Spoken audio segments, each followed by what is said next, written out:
بسم الله الرحمن الرحيم. الحمد لله والصلاة والسلام على رسول الله صلى الله عليه وعلى آله وصحبه وسلم تسليما كثيرا. أما بعد، السلام عليكم ورحمة الله وبركاته.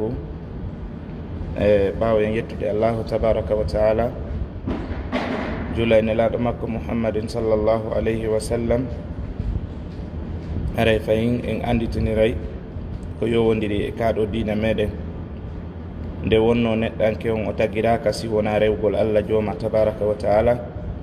allah wi wa ma halaktu l jinna wal insa illa liyabudun, mi tagirali jinna e neɗɗanke si wona fiyo ɓe rewan.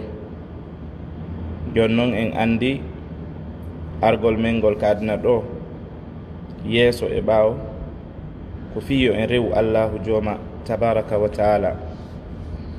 neɗɗo on kala ko wuri kaduna ɗo ko eti wo ko eti ñande goo malakal mawti aray e makko, lajal makko ngal hewtay tawa ko ma o maaya. waleykum salam. jonnon nde tawi ko ma o maaya yo eto o golla ko allah subhanahu wa taala yiɗi o yarli ɗo e nden ñande hewtude, sabu so nden ñande hewti yaha yiltito ala malaikaɓe ɓen jippoto, haysi tawi ko président de la république, haysi tawi woni ko o sorijo honnunde commandant de bataillon, haysi ko général jo honnunde, haysi ko maréchal jo honnunde, sori ɓe malaika ɓen ara ɓe ƴettamo ɗon ɓe yaltinamo ɓe naɓa mo few.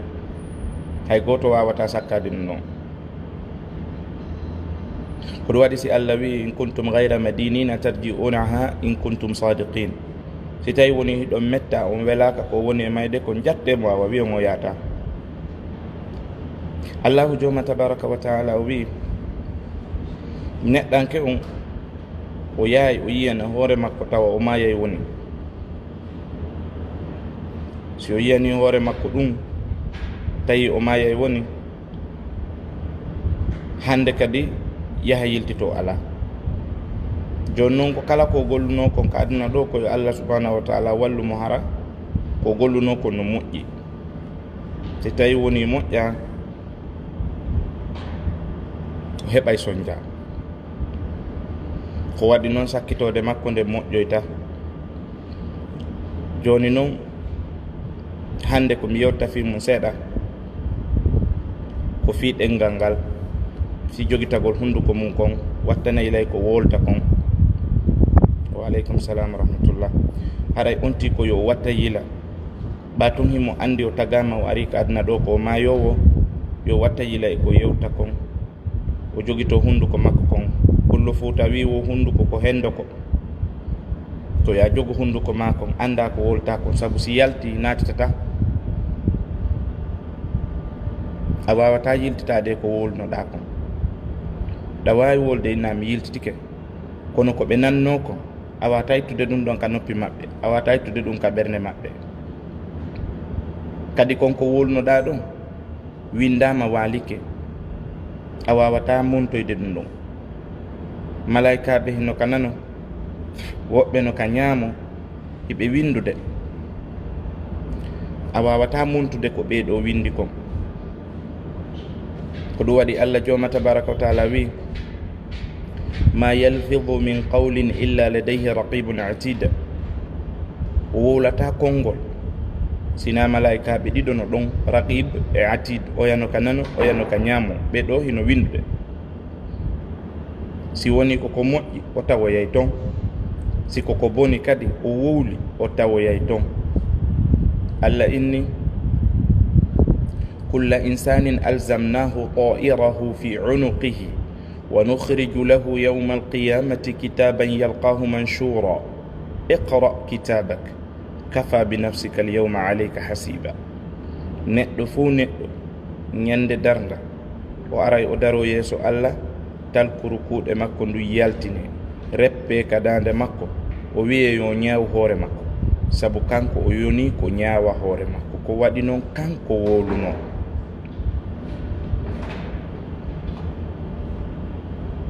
kanko woluno ko winda kon o firtata. ko ɗum waɗi si Allah subhanahu wa ta'ala fuɗɗike mo ñawde o wi ay mo adhalamaka katabati ene windoɓe am ɓen toñima no woodi ko ɓe windi ko tawi a waɗa, no woodi ko ɓe windi ko tawi a wowla, no woodi ko ɓe windi ko tawi a yahali, no woodi ko ɓe windi ko tawi a darali, no woodi ko ɓe windi ko tawi a memali, ɓe wi tum ɓe windi tawi a waɗali ɗum. Wa aleykum salam wa rahmatullah. Donc hande kadi on tigi o wawata yewtugol goɗɗum go si wona ko windi kon katal kurkuɗe makko ko ɗum woni ko ñawirte.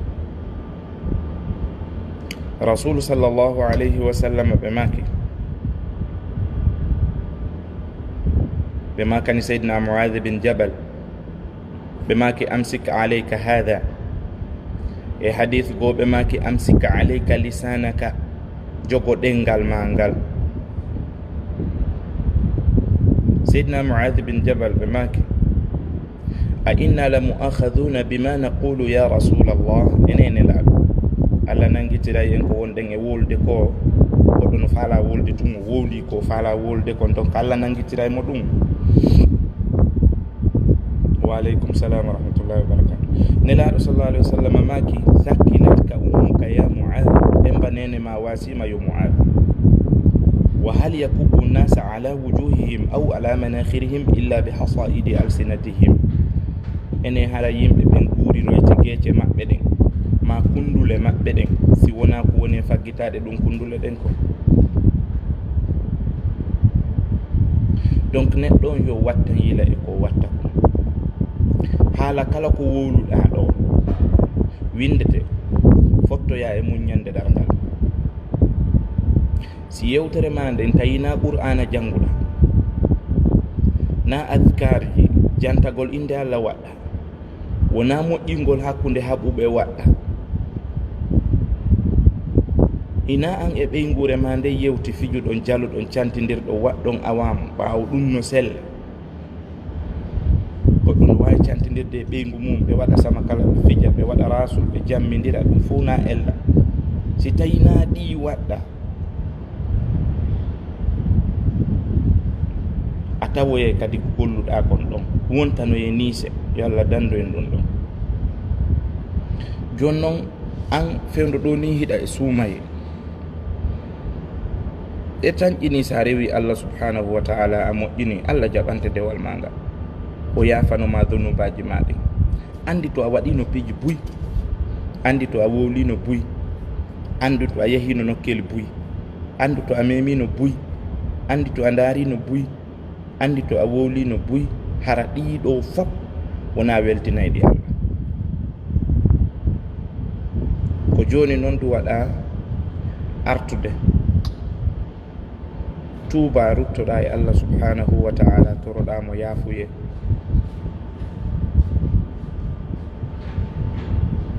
Ko ɗum ɓurma hanande.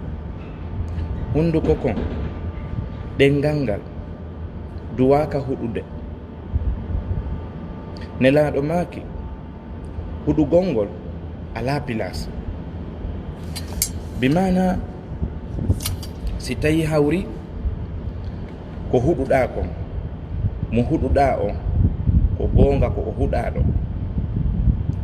ko huɗuɗa kon aray jippo e makko kanko tigiri. Kono si tawi a huɗi tawi mo huɗuɗa on wona huɗaɗo, koye ma an artata, par ce que kuddi ndin ala pilasi nokku ko.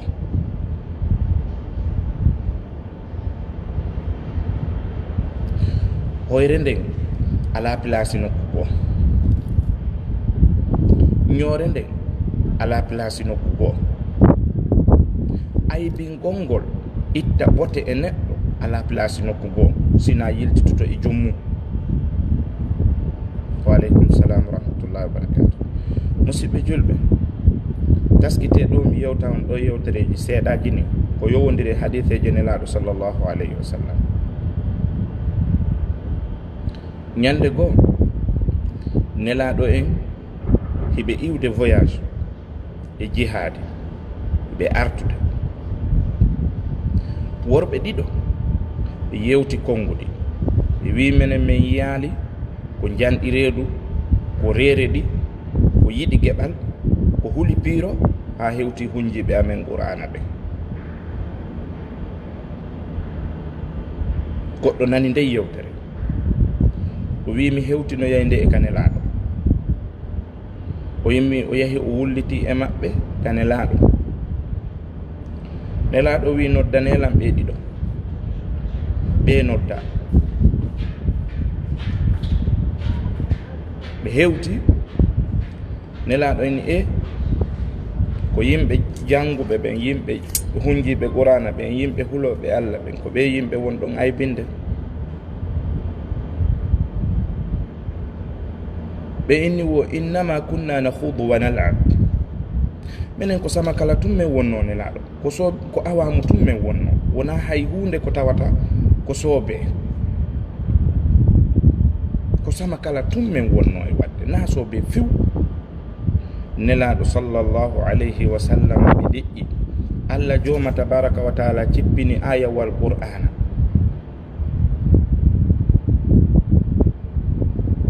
ida sa'altahum, si a landike ɓe, yaquluna innama kunna nakhudu wa nal'ab, sa landike ɓe ɓeyna ko sama kala tum men wonno, ko awamu tum men wonno, ko canti tum men wonno. Allah inni la ta'tadiru, wota on gantino, gad kafartum, gonɗi on keferɗini, bada imanikum, ɓawde gonɗinno ɗon.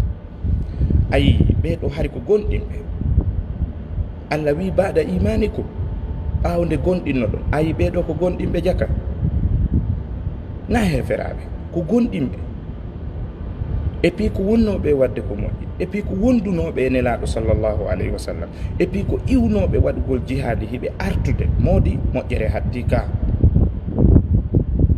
Allah irrike ka qur'ana ko ɓe gonɗinɓe wonno. tariha holli kamɓe e nelaaɗo hari ɓe iwde jihadi, tariha holli ɓe e nelaaɗo no yiɗayno bimbe kikiɗe jemma ñalawma, kamɓe e nelaaɗo wondi.